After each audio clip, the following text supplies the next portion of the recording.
you've just taken the conversation to even a higher level, right? When it comes to how can you deliver this above average guest experience, knowing who is your guest, right? So you talked about, do you know your guest? Look, I would claim that the majority of this industry, probably 80% of this industry, doesn't know their guest. Okay. I might get crucified for that statement, but, So there's a but, couple uh, statements we probably made that we'll get a little bit of backlash on. all right, but we can keep it. I've been long Yeah. enough in this industry to state that and say, hey, we don't know our guests. Now the question is how well do you know your guests? And I think you made a perfect example. And literally for the surveys and the research that we have done as a consulting firm at HA Atelier, we still find the majority of the companies does not know their guests. And by the way, they don't know their owners either that well. They know their owners better because that's the golden nuggets, right? But the guests, there's still a lot of room for improvement and exactly for the example that you've made. So I think that's something we need to be mindful. How many companies do use a CRM, a decent CRM to drive repeat customers, to drive value to their businesses? We've seen acquisition frenzy. Everybody was, buying companies, paying massive multiples on what value? Is it the inventory? Is it the customer base? On which value? And I think that's something we have totally underestimated that ultimately we want good, loyal customers.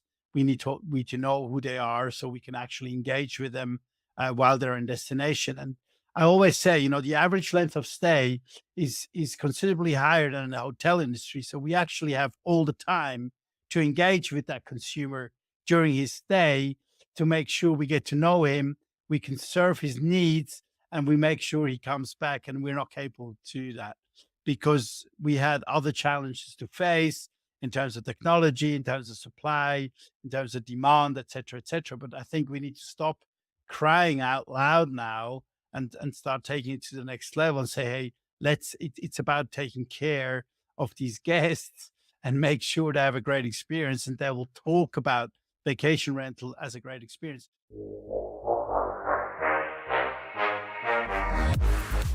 You're listening to Slick Talk, the hospitality podcast, a podcast for those who are in and around the hospitality industry who love, live, and breathe what they do.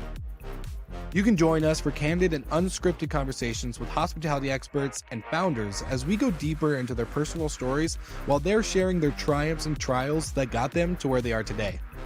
I'm your host, Will Slickers, and you're listening to an episode of Slick Talk, the hospitality podcast. Now, let's begin.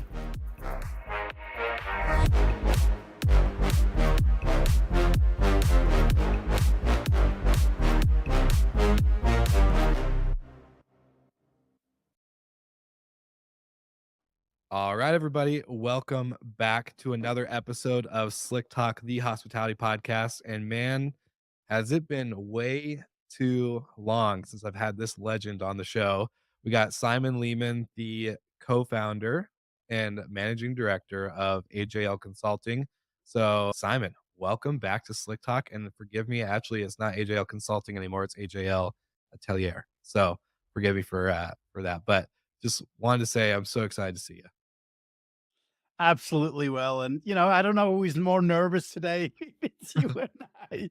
But I remember the first time we met together and the first time I was on your podcast, which you were still running out of a co-working space or a hotel space. I can't remember exactly, with these I was beautiful on curtains in the COVID. background. That's right. Yeah. I was on COVID orders for the army. So I was in a hotel in between shifts and just like, all right, gotta hop on this That's right. podcast You with were in Simon. between ships when you were Yeah. serving the Yeah. army during COVID. That's Yeah. right. So yeah, it's an absolute pleasure, and thank you so much, Will, for having us back. And we have a deep friendship that we sometimes wish we could develop further when we see each other, but times are always too short, which we just said. And but thanks for having me, and hopefully we can knock some stuff out of the way during this podcast with you. I am looking forward to it. I couldn't agree more. I think the amount of times that we get to cross face is very short. You're a very busy man as you have built a really credible reputation. So I think For all the listeners that are either watching this video or listening to the audio version, Simon was on the podcast 2020, early COVID days. Like no one was leaving, no one was traveling. Everything was Zoom, Zoom, Zoom, Zoom, Zoom, back to back to back to back. And I got introduced to Simon through a couple of mutual friends in the industry, learning about consulting and how you've built the career that you've built through HomeAway to now doing multiple M&A activities in the industry with your company. So for everyone listening, go look in the show notes, grab that old episode, go backwards and listen to Simon's story because we're not going to cover the whole thing again today. We're going to really dive in to the year that has been 2022 and the year that's to come, 2023, and a lot about what Simon has been seeing in the industry. So, for you, my friend, I would love to just let's start with the high level recap of 2022. High level recap. We'll unpack it from there, and then we'll move forward from that. Absolutely will. And thank you for the opening notes. I think 2022 is probably a year that vacation rental will never see again. And I don't want to put out, the doom and gloom out there, but we need to be realistic as well. I've attended several conferences this year, Scale Up in Barcelona, VRMA Executive, where I moderated the conferences. And I always took an umbrella with me on stage, right? Which sort of um, actually signaled when it's sunny out there, don't forget your umbrella, right? And I think that's something that we need to take away from 2022. So 2022 was incredibly sunny in all aspects, probably one of the driest years in certain places of the earth, in some of the hottest places in the earth. So we need to talk about sustainability as well, which we need to make sure we do something to save our planet at the same time. But we've had very little rain also in relation to ADR occupancies and everything else. So it's been an incredible year. We delivered. Vacation rental is now there. It's now a very respectable hospitality vertical. Everybody's aware of vacation rental as an alternative way of consuming hospitality, and now we need to make it. We need to maintain it, right? So overall, great year. Good bank accounts, great balance sheets, great P&Ls, some challenges on the staffing side, staff retention, getting talents on the books is definitely still a big question. Tech adoption has improved, but also that is moving as well. Revenue management, all in all, an incredible year, end to end for vacation rental. And now the big question for me going forward is what do we do?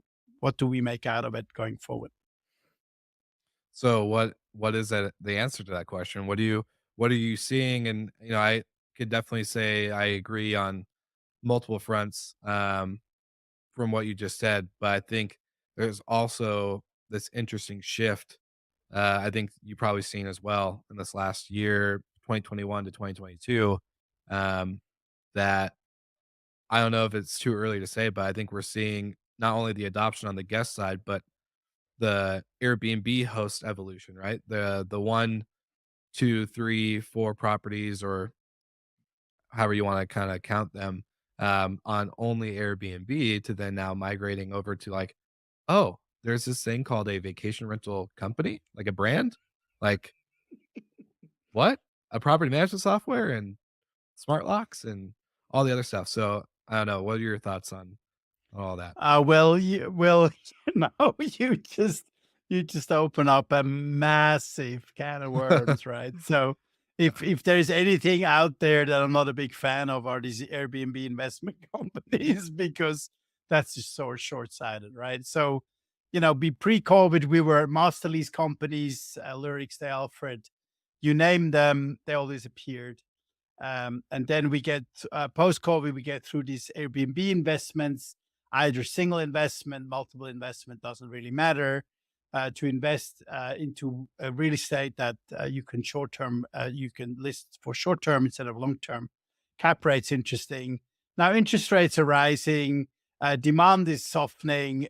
These cap rates, or capital investment return rates, are dropping like crazy, right? So again, proven to be short sighted. I'm a true blue, deep down, full service property management guy, right? So let's Yeah. get into the conversation. I don't believe in these one day flies and one day stands or one night stands.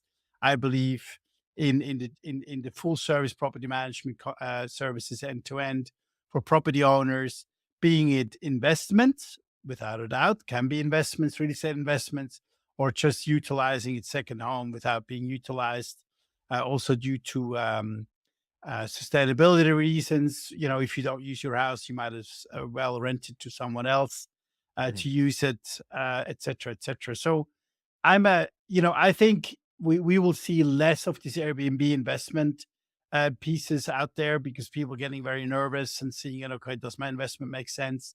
I think I want to focus on the full service property management side, right? And I'm still amazed that it's actually interesting you're mentioning that because at the recent Focusrite conference in Phoenix, they made some predictions in terms of where we're at today in professionally property managed inventory is currently around 35-36%. So total Mhm. supply in the United States is about, let's say, one third of it is professionally managed, two thirds is still individually managed, which for me is absolutely incredible to think about it, right? Because I think property managers deliver so much incredible services to homeowners, and still homeowners think they can do a better job on their own. I would Yeah. question that for many reasons, and that's a different conversation to be had. The prediction of Focusrite is it's growing to 41% over a couple of years, which is a great prediction. I love that. It's the first time that we're seeing a shift in RBO inventory moving towards managed inventory, right? And I think that's a great sign. And why is that? Because it's become more complex, number one. Number Yeah. two, we have started to address more hotel guests to our industry that have more demands than what they had before, right? In terms of just using a rental. We remember 2005, 5% of US travel is rented. 2019, only 40% of US travel rented. So now we're in a different game. And that means while the guest experience, the guest expectation is rising, individual managers realizing it's becoming more and more difficult to serve these needs. So actually, a professional manager can potentially do a better job. So now, Focusrite is predicting we're seeing a shift from RBO managed inventory to more professionally managed inventory, which I think is fantastic. Because one thing I always said, and you know that well, something I've been talking about at every conference. One thing we don't do well in the professionally managed industry is we don't communicate the value proposition to homeowners the best way we can because homeowners don't know what a property manager does behind the scene to make sure there's a smooth rental experience, right? 100%. And I am so glad you said that because you and I are both like, I came from the hotel world before even getting into vacation rentals.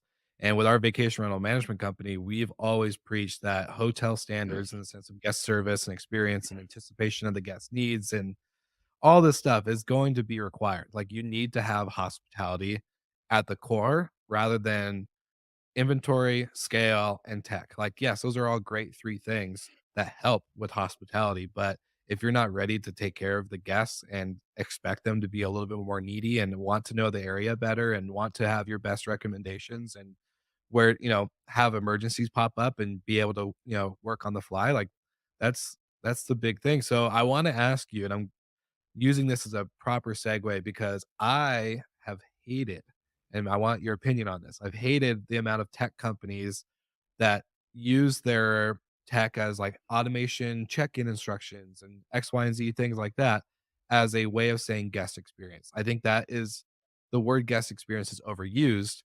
That is just basics now to me. Like automatic check-in instructions, door codes, that's basics. That should be entry level, day one go to strategy. Like, so what when it comes to guest experience, what does that really mean in the world of vacation rentals? Is it automated tech and check-in codes and instructions, or is it actually adding human value to their time in the destination or the property?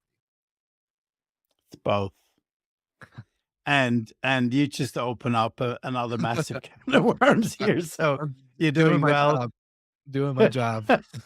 So second can of worms in 10 minutes. Yeah, look, I could not agree with you more. And maybe a little bit of our own marketing. AGL is very aggressive now on building marketplaces, sorry, landscapes on technology providers. So we put out a couple of studies, one on the PMS side, and then we put a guest experience study out there to sort of showcase all the companies that consider themselves as guest experience. So let me add to that a little bit. So we did a big survey out there. We have over 100 companies already registered on our platform, and I urge everybody else to come and register their Do technology you on our platform. do you have the link to the study that we could put in the show notes for everyone who's listening? Yeah, Or absolutely. But that's something I cool, will provide to you. We can put that in cool, the show notes. We awesome. want every vacation rental technology firm enter that survey, so they're actually part of the landscape. Number one, Mhm. which you actually do with one of the largest growth uh, private equity growth funds in San Francisco. We're building a super large database right now for all the vacation rental tech companies out there, and we're segmenting them in different areas on what they're providing. One thing, and I've done some recent LinkedIn posts on that. So we posted the PMSs so far. We've posted guest experience. We have other verticals coming very soon, like revenue management, channel management, et cetera, et cetera. And guest experience was interesting that from the from the 100 entries of companies that have registered a database, 42% of them um, reckon that they're involved in guest experience. So that's to your point, Will, and I could not agree with you more. So now the big question is, what is guest experience? Where does it start? Where does it finish? And what is really enhanced guest experience? So as soon as somebody can deliver a door code to a lock, it's guest experience technology, right? Does that improve the experience of a guest? Absolutely not, because the guest expects it anyway. Yeah. So I don't have a better experience if I have a worse experience if the door code is not there when I need to check in. So Or that it's a actual is key. You have to yeah. Yeah. Well, in Europe we still have a lot of keys, especially in the older areas of destinations. We have a lot of keys in Europe, so there's a lot of work to be done. But that's a very valid point. So ultimately, what is guest experience? For me, guest experience, uh, I agree with you. Again, in terms of it's an overused term in all aspects, in all aspects. And let me go back to what I just said before. If we consider the fact that pre-COVID, the the vertical awareness of vacation rental at US travelers was at 40%. So that means these are people who are used to the vacation rental experience. That it's a challenge to get the key, it's a challenge to get into the house, it's a challenge to have a clean place, it's a challenge to have a decent experience.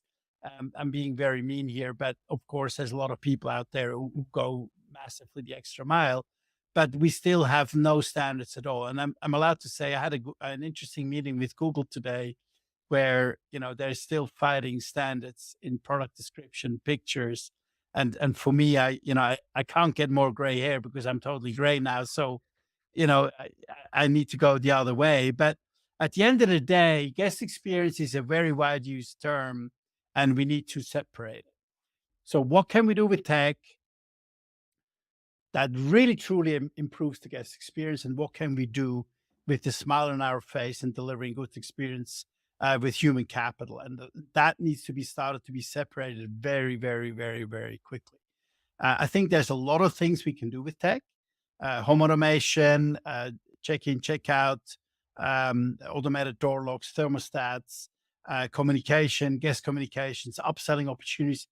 you know while I always said that the vacation rental value chain is being consolidated, it's actually being expanded. There's even more startups coming all the time, which makes it more complex. And they're all trying to improve the guest experience.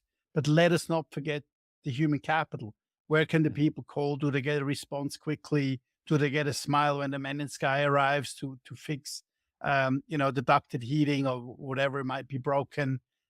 That's something we need to be very, very mindful about. A hotel has the staff in one building that can react very quickly. Vacation rental can't. But the new guest or the future guest who has discovered vacation rental over COVID, he wants service. He wants it now, and it needs to happen, right? So it's not just tech; it's an absolute combination of both.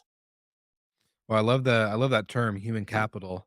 I think the biggest thing has always been like, okay, tech is supposed to help you step away from operations in the sense of, you know, verifying that it came through the right channel, making sure payments done, door codes, all the stuff that you kind of mentioned earlier, to allow you to be free in time as a operator to then be able to say, okay, Mr. and Mrs. Lehman are checking in today at 4. I see in the reservation notes that they're excited to celebrate an anniversary without kids.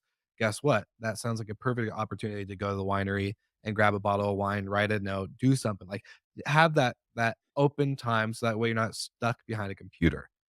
But I think we've kind of pinched ourselves behind the screen a little bit still, especially in a virtual, world of working and remote living and all that stuff. So how I guess this is leading into another question that we're going to talk about later, but how does this impact the future of the operator from actual operations? I think is the important part because it does take human capital. It doesn't just take a bunch of softwares and hardware pieces to come together. It takes humans that have the ideas and the ability to take action. Absolutely well, and I think you've just taken the conversation to even a higher level, right?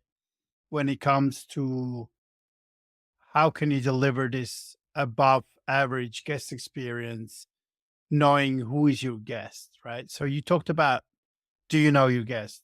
Look, I would claim that the majority of this industry, probably 80% of this industry, doesn't know their guest. Okay, I might get crucified for that statement, but I said there's a but couple statements we probably made that we'll get a little bit of backlash for.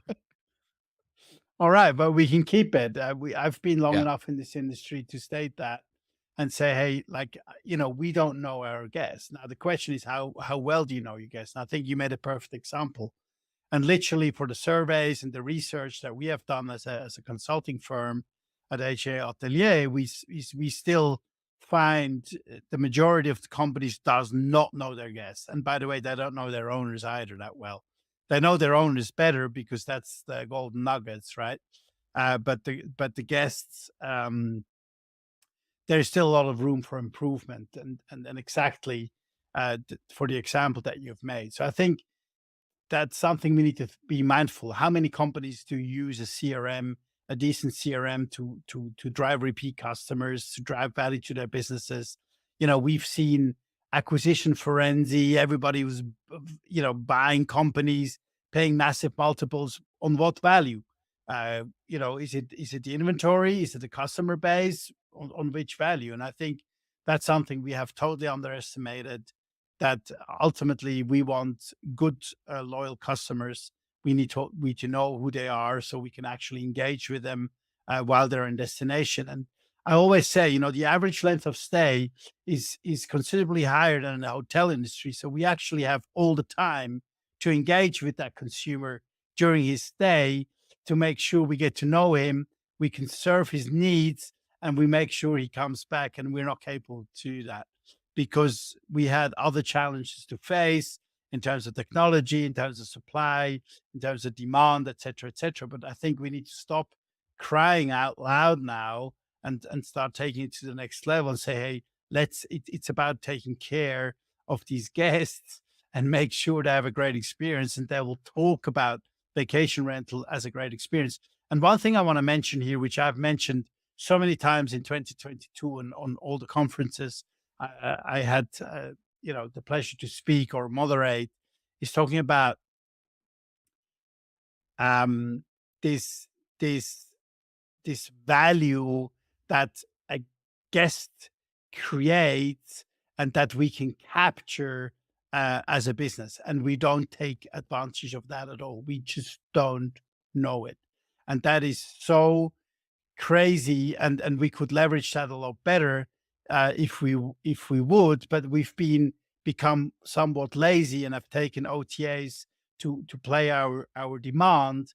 And at the time the guest is in our destination, we don't do anything with it, and that's very unfortunate. So I think overall there's a lot of things we can do to make that better, create more repeat customers, more loyal customers, understand our customers, make sure you get to know your customer, and make sure that they're coming back to your platform as well. And this is not about book direct, and that we see so many different initiatives which I encourage, and it's great what these people out there do, like Damien and others. They're doing an incredible job, but we need to really be truthful to ourselves and need to understand who our true customer is and how do we serve that, and how we do make sure we engage with them, and how we can bring them back to our properties as well. Yeah, book direct's a long game, and I think there's a lot of strategies outside of OTAs and technology that can be implemented, but like you said, it's really getting to know the guest and stay. And I think, it's incredible to see. Like, I reflect on the hotel days when I had Mr. Chardine and Mrs. Chardine check in, and Mr. Rhodes and Mrs. Malone. Like, I got to know my guests on very short periods of time. I still talk to some of them to this day, and that's been what, 7 years or so. So being able to have that connectivity, obviously, there's a big human aspect, right? Like, I'm in person, they're in person. We're not doing this remotely. But I think there's a beauty in that where you know how to communicate, you know how to anticipate, you know how to properly set up everything and be prepared. To now, you know, with guests being in our homes for 5, 6, 7+ days, we barely understand who they are, where they're coming from. Um, and so when it comes to this book direct movement, or not even movement, but book direct independence, is kind of interesting conversation to go the route of, do we as an industry go towards a more hotel like model? Do we have to have a in destination office? Do we have to get that in person element in there, or is there a way to actually do it through the systems that we have now? That's the third can of worms that you opened, Will. So I think I would go the angle of technology, to be perfectly honest. I think, Yeah. when I was CEO at Interhome in 2005, we knew at the end of the ski season of the previous year if the next ski season is going to be a success, right? That these days are over. Let's face it, right? So we had people who go to the same ski destination for years and years and years and years. They had a great time. They checked out and booked for the next year, right? So we already knew in March of that year how March next year is going to look like, because Mhm, everybody that's the way the consumer behaved, right? mhm, So we need to be mindful of the consumer behavior and say, okay, how do we address that changing consumer behavior? Booking windows have changed, length of stay has changed, frequency has changed.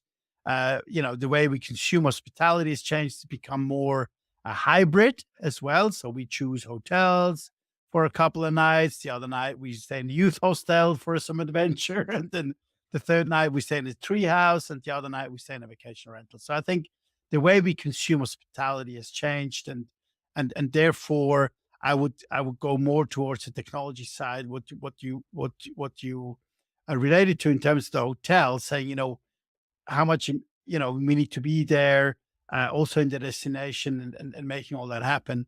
I think technology can cater a lot of that. And look, the fundamentals of this industry is that we're still dispersed. We have inventory all over the place. I think it makes it very challenging, and we've seen it with business models like Interhome, who have been very focused on building these hubs with 100 units plus within a 30 kilometer or 20-mile radius, to be present to the owner. And I think it really depends on the overall strategy as well that you want to run, and where do you position yourself as a property manager? Is it a high touch? Is it a low touch service? Which kind of client you address? What kind of products do you offer? Do you need to have a local presence? Don't you not? Don't you want to not have a local presence? But at the end of the day, I think that's something that you need to answer yourself, and then you can decide: are you taking more the technology angle, and I can, I can have a VA team anywhere in the world who can answer any guest inquiries. That works perfectly, right? As long as you educate your guests and make sure everything behind the scenes works, I think the guest today is far more flexible. But at the end of the day, it depends what kind of guest you address. If somebody spends 100,000 plus on a weekly rental, well, then you better be present and make sure that everything is on the ground happening according Yeah. to the expectation. And I think that's what the challenge is at the end of the day. Yeah. So 3 cans of worms later, and probably a couple of things that we've said that might give us a little backlash. Let I want to ask you a more positive question on, AJL, you guys work, as you were telling me before the recording, from property management companies that have less than 40 homes or 40 homes around that to who knows how many, a shit ton. Let's just say that. And I want to know what is working right, what is something that the industry should really double down into when it comes to providing great guest experience, but then a profitable business. I think we lose the sight of profitability a lot of the time. So um, maybe putting the two together. Yeah, absolutely. And thank you, Will, for raising that topic. I mean, we sort of made a name for ourselves in 2019 about profitability, and that was during the time where Vacasa was just acquiring shitload of businesses and losing a ton of money. I think we've seen the result. And one thing I want to state here very publicly, I have all the interest for Vacasa to succeed. Not because I own any shares anymore, which I don't, but this is not good for our industry as a whole, also for an investment perspective. So we want Vocasa to succeed. Uh, you know, and we've come a long way. So 2019, we've come a long way, and where are we going to now? I think it's not about we raised the issue about profitability, that how can you raise so much capital and buy all these companies and still lose money, right? Mhm. And I think that's why we AGL came out and say, hey, we need to think about profitability. And profitability is still the most important factor besides the human capital that you need to run your business. So get the right people on the bus, and you need to be profitable and need to understand what are your cost drivers, how do you make money, how do you lose money, and scale is not everything. And I think especially now, it's about COVID has learned us that we need to have cash on the side to survive. We can't touch it. We can't put our hands into trust accounting. We need to make sure the owners are paid as well. Mhm. So we need to be very careful. So I think financial hygiene and everything we do, the financial stability of a business is the foundation of any business, and we need to be mindful. So it's not about growth; it's about understanding the unit economic drivers of your business. What creates costs to my business? Where do I make my revenue? How do I pay my homeowners? And how can I continue to hire additional staff and increase my services, etc. That's the absolute foundation of this industry. And if we don't get that right, we don't even need to talk about guest experience, technology enhancements, et cetera, because Mhm. profitability ultimately is the oxygen um, to our future. Totally agree. Totally agree. So I guess it comes back to what should we double down on when it comes to getting profitable? Is it running lean until we get there? Is it um, implementing a solid amount of tech to help kind of take away the pain points so that way we can focus on other things? So what would you say is working? So first of all, do your risk assessment. So just try to understand where your risks are in your business and what can happen to your business. And then at the end of the day, like everything in life, it's the balance that you're approaching this. So the balance of technology and human capital ultimately will get you there. Have the people understanding what the metrics are and what they can influence and how much technology can do. We've been using computers forever. And there's so many people out there who said, since I have a computer, my life gotten worse because it's taking me so much more work and entering data and everything like that. So we need to have a pragmatic approach to it. So I think we need to truly understand where is the value of applying tech and where is the value of applying human interaction. And I think at the end of the day, like everything in life, it's applying the right balance to make us get through it. Yeah, definitely. That's couldn't have said it better myself. So that way we can get rid of the whiplashing that we'll get for all the other stuff. So now we've covered, covered a lot of 2022. Before we move on to 2023, you've done a lot of conferences. You've done a lot of moderating slash speaking slash attendance in general, from Scale to VRMA and many in between. Do you have any, I would say, like, I hate the word nuggets or takeaways, but what are the big talking points happening right now? Maybe that we haven't covered on the show. Are we really just focusing on staffing and scale and profitability, or is there other issues that are arising that, as an industry, we just don't really let out of the bag as often? Absolutely. You forgot the guest experience. Well, but Yeah, sorry. so that would be the fourth point. So my two biggest nuggets as a takeaway from the conferences that I've attended so far this year, or have been attending so far this year, is franchise and the investment universe.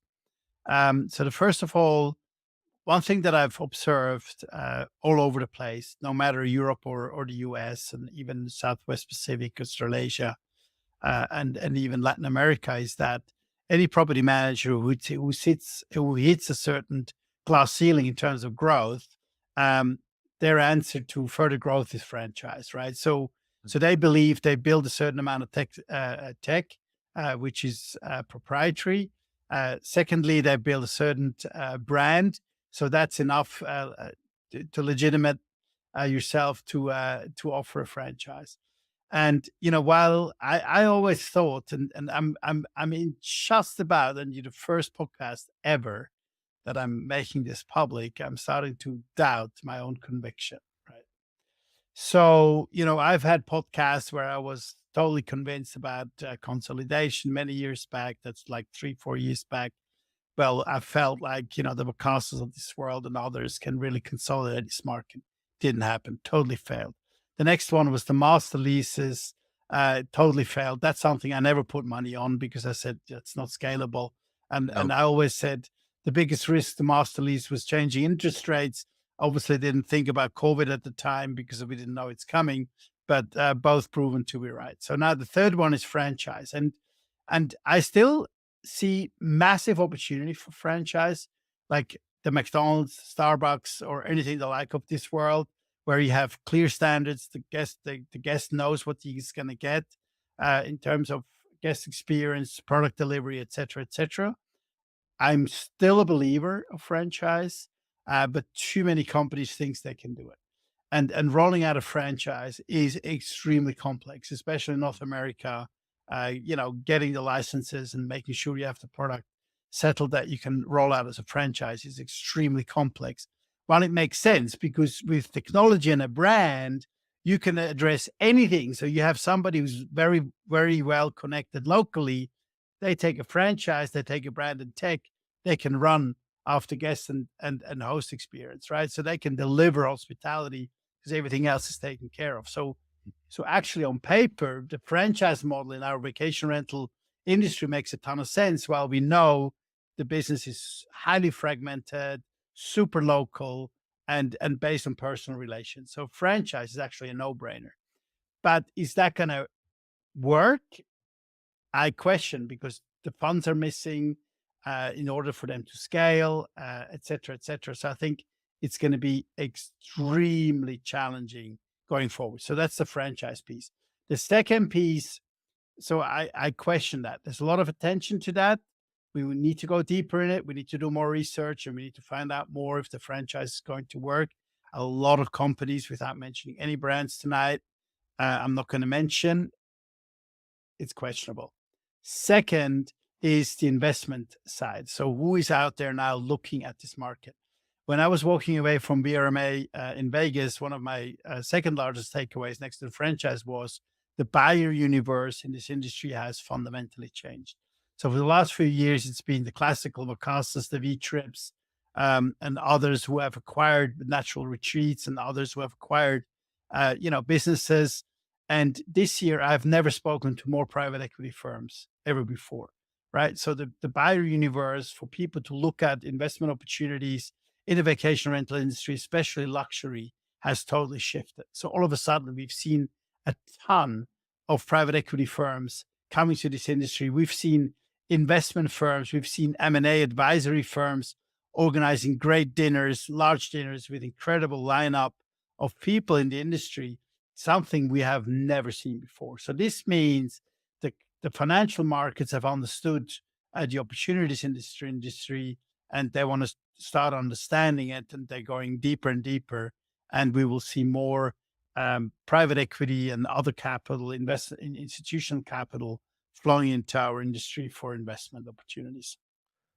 Would you say that has something to do with Airbnb, Vacasa, Sonder, and many others going public, or um, are they just trying to get into the industry early?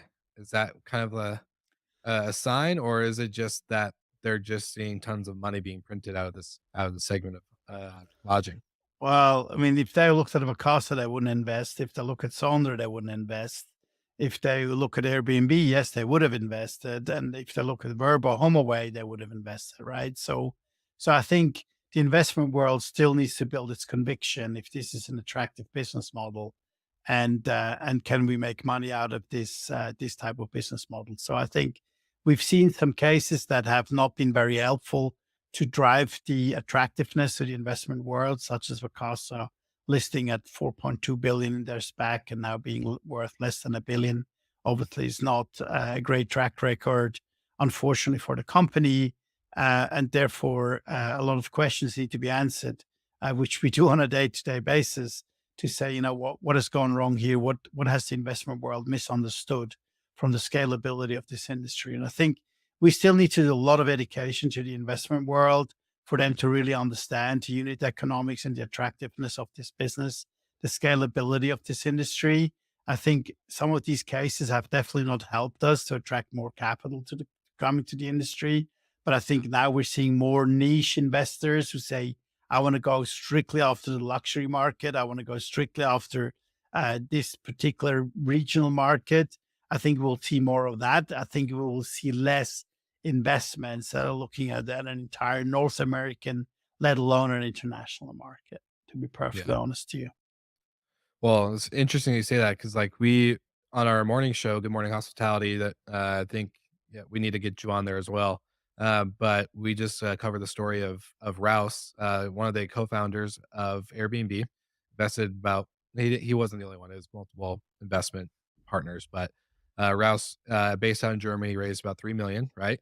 And they're focusing on cabins, like the unique stay, remote creating a destination rather than being in an urban city or in a vacation town, like maybe somewhere outside Nashville or something like that. Do you, and so outside of that, there's investments going into this like particular side of inventory, this particular side of experience, because that is an experience. You're away, you're remote, you don't have to worry about traffic and your cell phone and all this other crap. Then you have Steve Milo, who mentions, living like a local. It's ruining the industry. It's the vacation rental world needs to be solely on in destination, in vacation rental locations, rather than um, living in local communities that aren't meant for that type of traffic and that type of occupancy. Um, what's what's better? Like, is it supposed to be specifically like unique, cool properties, or should it be opened up to everybody who has a spare bedroom, in order to consider themselves part of this industry? Okay, let's go back to the Airbnb myth. And I don't think there's too many people out there in the audience who want to share the bedroom with Brian Chesky. Okay, so rest that case for a second. So, I'm totally with you. It's a great question. I think we need to be able to make sure that we have a product for the consumer requirement, and there's a lot of massive opportunities, right? I never believed in the sharing, and never will believe in the sharing, and for a long time to come, right? And I always made that very public. I think I believe like we're sharing, but maybe we're not living in it while we're sharing. So that's perfectly fine. In terms of uniqueness, it's a great point you're addressing here, and I totally agree with you. So we've seen like a Sykes Cottages who are now investing all of a sudden into asset heavy businesses, like the Forest Cabins that they've acquired as a business that never everybody thought that Sykes is going down asset heavy businesses, but their demand like their demand power is so strong that they can take on any business and they can fill any treehouse in the UK very quickly, right? Because they have the machinery behind it. They have the brand, they have the marketing, they have the intel, the data on the customer. So they take any type of inventory on board, doesn't matter how unique that is, camping in the middle of the forest in a glamping tent or whatever it might be, they will fill that up because they have intel on customer that like literally nobody else has. So that makes a ton of sense. And I'm strongly believing in these unique niches of providing different type of inventory, but that's not large scale, right? So comparing that with Milo, who says, "Look, I want to do owner operate in vacation rental destinations." By the way, that's nothing new either that Milo is inventing here. That's been around forever. Owner operating and purposely built vacation rentals is nothing new. But I think, I think there's no recipe that fits everything. I think it's about how can you leverage what you have built so far. And I like niche, and we will see a lot more successes in niches going forward as long as you stick to them, right? And then as soon as you try to go elsewhere, it's becoming very challenges and challenging. And I love these niche players, owner operator, even asset heavy businesses. As long as you have the right demand, you can fill a chicken stall somewhere and say, this is a different experience. Sleeping with 300 chickens, I'm sure you'll find a few customers who want to have that experience. So at the end of the day, the sky's the limit. But I think it's a matter of how you place it, how you sell it, and how you build your demand strategy around it. I think there's a lot of things you can do. I think there aren't things that you can do too many things at the same time. You need to be very careful of that. Well, to come back full circle, you've been on the show now twice after 2020 to now 2022. We've covered a lot of the year, the recap. What's on the horizon? You mentioned you bring an umbrella with you on stage. Where does this umbrella come into use in 2023? What are things we need to watch for without being super um, crying wolf, I guess, or just more or less being prepared and kind of filling up our sandbags and having them close to the door just in case. Absolutely. So the military terms and the European terms, I don't want to paint the devil on the wall, right? So, Mhm. but at the end of the day, we want to be very mindful of what's happening right now in terms of macroeconomical situation, energy crisis. I always say when I speak to North Americans and others across in other continents, hey, we have a war in Europe, okay, and it's not that far away. So we need to be mindful of that as well, which is very disruptive for many reasons and very unfortunate. An unforced war is something the most unuseful thing that has ever happened to us in my time of life. I mean, I had the best life that I could imagine as a person, and facing now this crisis is quite fundamental and makes you think, in terms of macroeconomic situation, economical situation, interest rates, energy costs. We're facing potentially a very massive recession, right? You can play it down, you can play it up. I'm not the economist who can make statements here and make my own judgments. I can read the news, I can interpret all that myself. So I think overall, we're in a great industry, right? So we are in asset light industry that has always performed extremely well, also in economical downturns. We can benefit from raising interest rates because more properties will come to rent because people can't afford them anymore without renting. Because one thing that gets forgotten in our conversations, how much supply is out there that has not even been rented yet, that Yeah. could be rented. So I look at, I'm a person who always looks at the positive side of things. I think we need to be realistic. We need to have our costs under control. We need to have our team under control, our people. We need to look after that, and we need to identify opportunities. I think we need to be careful of not continuing this gold rush and still Yeah. mining that gold and pushing up ADRs and pushing up occupancy. We need to be realistic. We need to weather that storm. We see potentially more supply. In some areas, maybe not, because people will not rent anymore. They put it into long terms because they don't want to pay the energy costs anymore.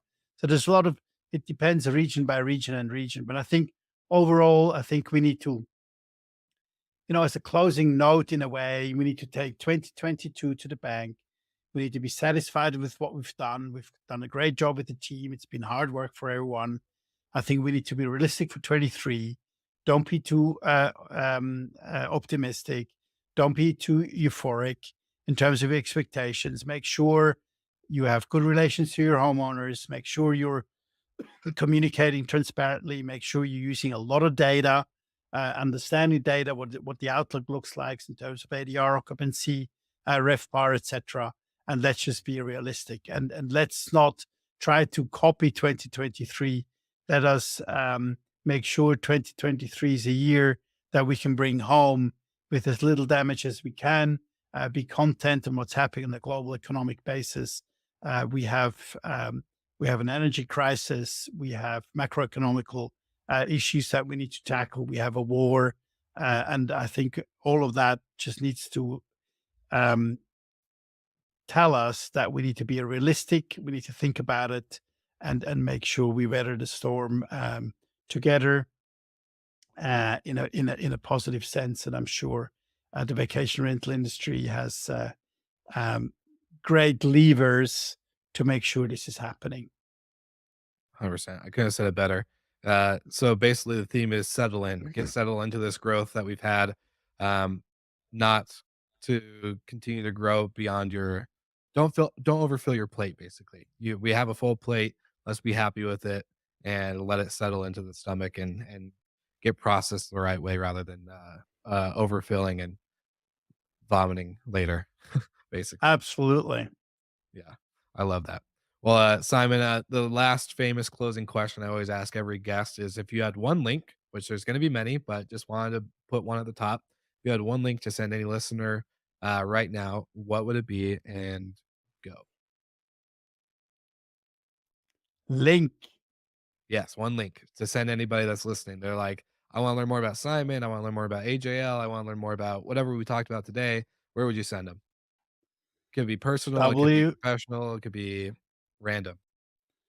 Absolutely. For us, we're passionate about AGL. The best link I can send to everyone is www.aglatelier.com. We're more than happy to have you in our environment and help you to succeed in this ever-changing industry. Love it. Well, Simon, thank you so much again for being back on the show. I can't wait for more future conversations and probably the conversations that will happen from listeners that hear this episode that we'll probably get quite a few messages on, but I'm looking forward to it. And we'll see you again, hopefully here soon. Thank you, Will. Thank you for having me. And, I want to break a leg for you. Congratulations, what you have done for the industry. I have massive respect in from where you came from and what you did. And please continue to do so. Thank you so much. I appreciate those amazing kind words. It's making me all going to tear up here today. For all of you listeners and viewers out there, make sure that you check the show notes, like and subscribe to everything Simon Lehmann, AJL Atelier, and everything that we talked about. If you liked what you heard, make sure to send us a DM between either Simon or myself, and we would love to chat even more. Thank you so much for listening, and thank you to our show partners for making Slick Talk, the hospitality podcast, possible. We hope you enjoyed the show, and we would love to connect with you outside of the podcast. So you can follow us on all of our social media channels for daily hospitality content, or find us on slicktalkthepodcast.com. And don't forget to rate, review, and subscribe so you never miss an episode. I'm your host, Will Slickers, and we will see you guys all again next week.